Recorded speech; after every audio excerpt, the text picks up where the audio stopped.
Well, welcome back to another exciting episode. Today, we're gonna go to an exclusive behind-the-scenes tour of the North Shore Fishery in Erie, Pennsylvania. Now, I did this video as a favor for Palmyra Real Food Emporium, so they could show it in their shop, or in their store. Now, I did use a little bit of this footage on a Cootsie Food Fair video that I did a little while ago. I'll put a description down below. And also, I'll put one of those little information icons up here, so you should see it over my head somewhere. Go look at that. It's kind of a fun video as well. And then come back to this one, and I might give you kind of an overall idea of where we were at and all that good stuff.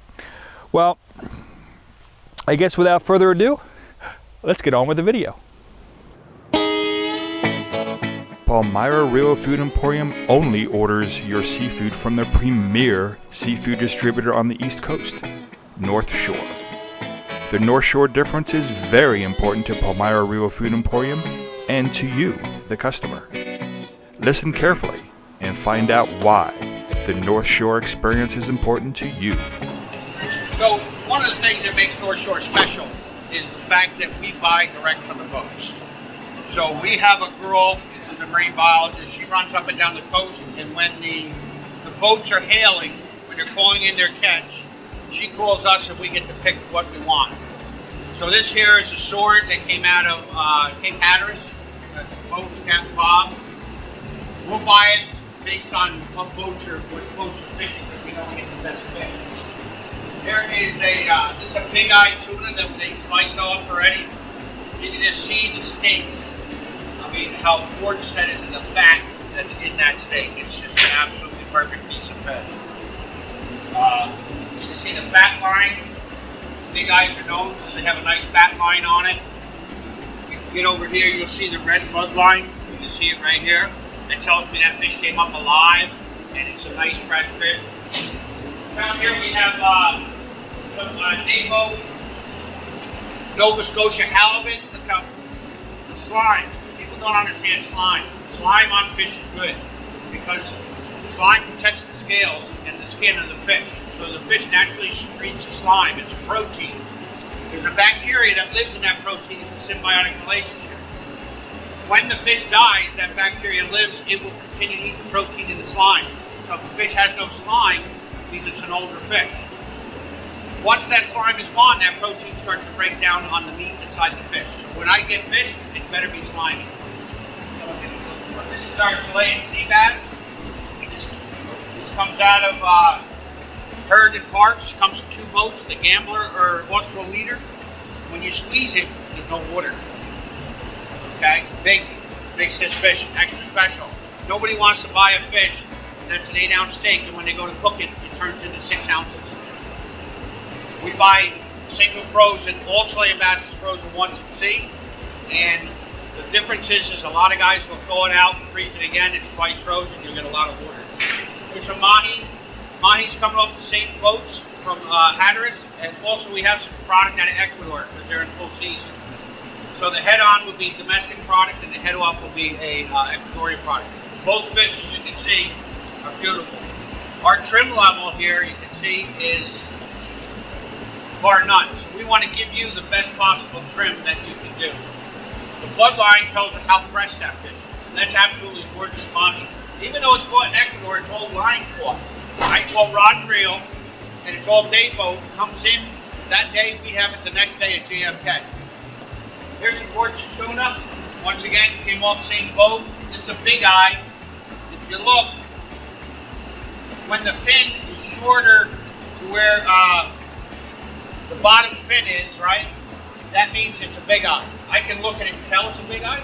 Now, if you look and see how far back the other fin goes, that means that's a yellow fin. These have nothing to do with whether it's a yellow fin or a big eye. They all have that. Every. Once again, here's that. See that white line on the bottom? That's all fat. That would be like a prime cut of the. There's no tuna. They're getting ready to go ahead and slice that. This is our okra. This is our premium salmon. We got together with the farm and took us 4 years to build this product, the brand. The attributes of this fish are amazing. There's more fish than water. It's never ever treated with antibiotics or pesticides or any of the chemicals that are used in other farms. It has the Norwegian seal proof of purity. The feed that goes into this, which is the biggest differentiator because you are what you eat, the feed that goes into this fish is discards from other fisheries, from cod, haddock, and flounder from Iceland, from Norway. So they'll take whatever's left over after they take the fillets off, they'll grind it up, and that's the fish meal. So when you eat the okra, the flavor profile tastes like fresh cucumber. It's very melony, it's not fishy at all. Most people eat fish, and salmon especially, because it's very healthy. It's one of the top 3 healthy omega-3 foods. But what people don't like is they want it to taste mild, they don't want it to be fishy. By feeding it the discards of those whitefish, cod, haddock, and flounder, it's very, very mild. The second thing is, salmon's always been plagued by one fish in, one fish out. It takes 2 pounds of anchovies to make 1 pound of salmon. Clearly it's bad use of a resource. By doing what we do, by using the discards, it's actually a 0 to 1, because you're taking something that was going to be a fertilizer, now you're turning it into a valuable protein. So it's actually a net benefit. And then once again, here's all our salmon. That's a 10 pound, that's a 30 pound. Over here we have a couple different, there are 26 different species of snapper. This is American red from the Gulf. This is a beeliner from Carolina. Very, very similar, but the flavor characteristics will be very different. So we get whatever's running and is not so much a value, but whatever's the freshest, that's what we buy. This is a great grouper from the Gulf once again. There's an ardent char. This is an ardent char from Iceland. The fish industry has changed so much. What has happened is, with the logistics, the change of logistics, our salmon, our okra, is in northwestern Norway at 8 o'clock on, let's say, a Monday morning. I have it by 12 noon on Wednesday. It's amazing, halfway around the world. These are some wild stripers. They're coming in out of Maryland. And it's a very short fishery. It'll open one day and then it'll close because they'll reach the amount. It's a very well-monitored fishery. They'll open and close it depending upon the land. Here's some other, these are black bass. Very, very tasty. Great fish. You get these from the Carolinas all the way up. Now they're catching them because of the warming of the ocean. They're catching these all the way up in Maine. And these bass will eat the baby lobsters. So there's a little bit of a conflict of interest. These are Alaskan black cod. I just have some beautiful fish. We're starting to play this one. I think I must interrupt. This, I'll give you the rundown. So, all flounder, they all swim like this with eyes on both sides of their head, right? We learned this in biology. Flounder turn to the left, and the left eye migrates up. All flounder turn to the left, all sole turn to the right, and the right eye migrates up. And that is the only difference between a flounder and a sole, is which way they turn. Okay, flavor, texture, anything, there's no difference, okay? Well, there is a little bit with Dover and gray sole. So now, if all flounder turns to the left, there's one member of the flounder family that turns to the right, like a sole, but it's still a flounder. What is that called?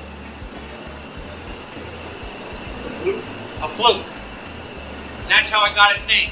It's a fluke, exactly. Because it turns to the right, and the right eye migrates up, but it's still in the flounder family. So that's how they call it a fluke. When you hear fluke, now you know why. Awesome.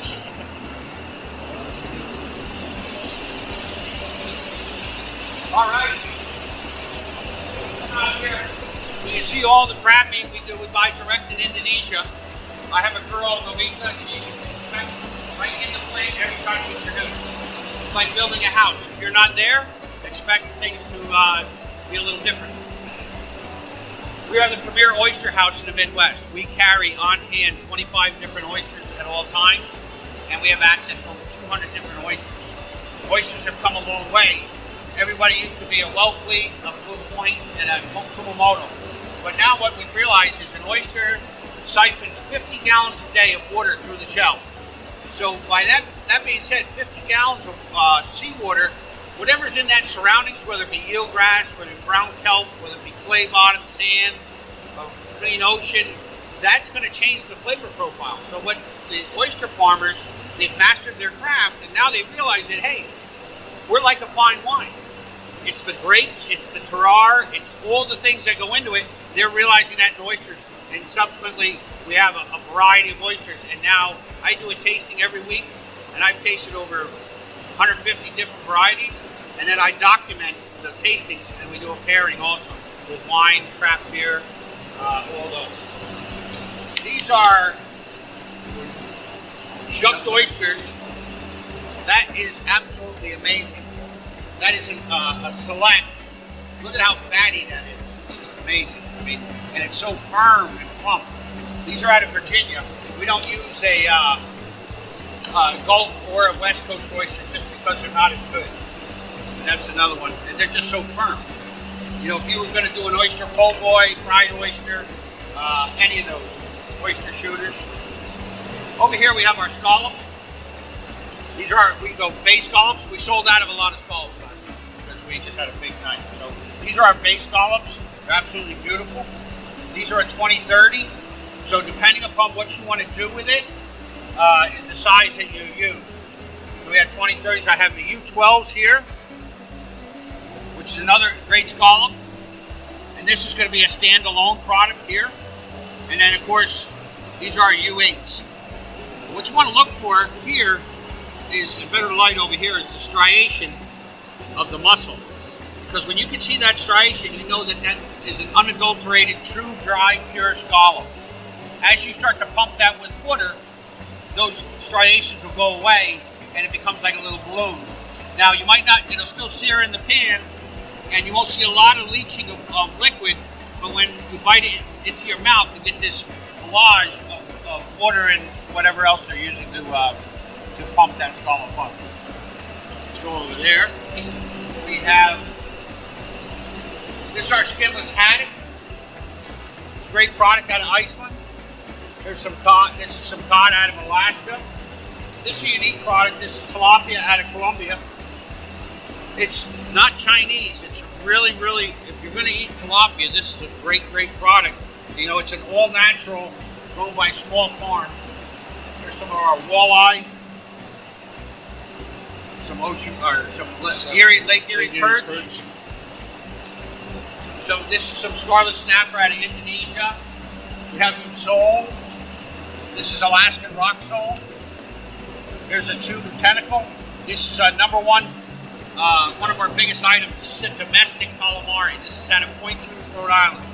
They work it fresh all year long. I used to fish there, so I know.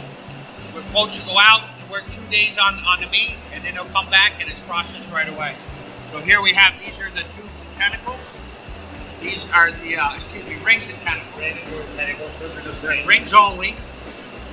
And they're all cut perfect sizing. Takes all the effort out. Here's some Idaho trout. These are, here's the Arctic char, the fillets. It's a very creamy, very mild.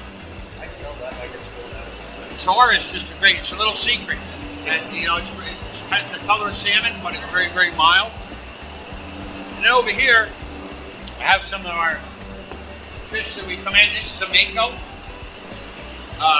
Once again, you caught on that same boat, Captain Bob. Same, here's that swordfish. You know, it's got the sword on it. That's a small one. It's a casualty of war. This is a monchong out of Hawaii. This is a wahoo out of Hawaii. We bring in Hawaiian fish every Wednesday. That's a what? Monchong. Okay. It's in the pomfret family, so it eats like a pompano. Mixed between a pompano and a grouper. Okay. Big flaky like a grouper, but mild and creamy like a pompano. And that's pretty much it. Well, thank you for coming along with me to the North Shore Fishery in Erie, Pennsylvania. I really had fun with that, as you saw. Now, before you go, don't forget to like, comment, and subscribe, and hit that bell while you're at it. And as always, have a great day.